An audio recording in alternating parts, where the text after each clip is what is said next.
Cassius अब और वहां नहीं रुकना चाहता। वह बाहर एक गाड़ी ढूंढता है और सबको लेकर घने जंगल की तरफ निकल जाता है। लेकिन घर का मालिक इतनी आसानी से हार मानने वाला नहीं है। वह अपने डिवाइस से ज़ॉम्बी के झुंड को कंट्रोल करके उनका पीछा करवाता है। कैशियस गाड़ी की स्पीड बढ़ाता रहता है, लेकिन आगे का रास्ता बंद था। अब उनके पास बाइक से भागने के अलावा कोई चारा नहीं है। डेविड जानता है कि उसके पास ज्यादा वक्त नहीं है, इसलिए वह पीछे रहकर ज़ॉम्बी को रोकने का फैसला करता है। अपनी पत्नी से कुछ बातें करने के बाद वह हिम्मत करके ज़ॉम्बी के झुंड में घुस जाता है। हालांकि इससे ज़ॉम्बी का पीछा सिर्फ थोड़ी देर के लिए ही रुक पाता है।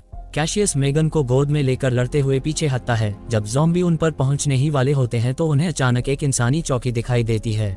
एब भी समझ जाती है कि यही शिप टाउन है। चौकी के पहरेदार आवाज सुनकर तुरंत अपनी बंदूकें निकालकर हमला करने वाले ज़ॉम्बी को मारना शुरू कर देते हैं। काले चेहरे वाला ज़ॉम्बी अपने साथियों को आगे बढ़ने से रोकता है, क्योंकि आगे पानी का रास्ता है और वे उसे पार नहीं कर सकते।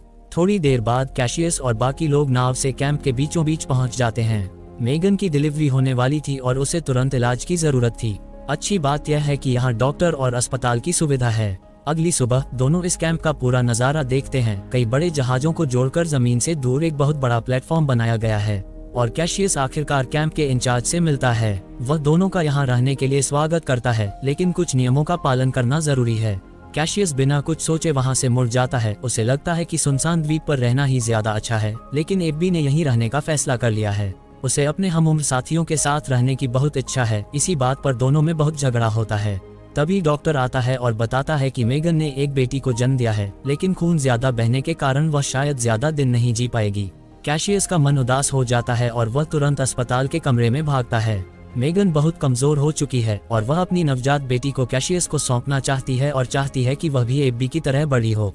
कैशियस अपनी मरी हुई पत्नी के बारे में सोचकर आखिरकार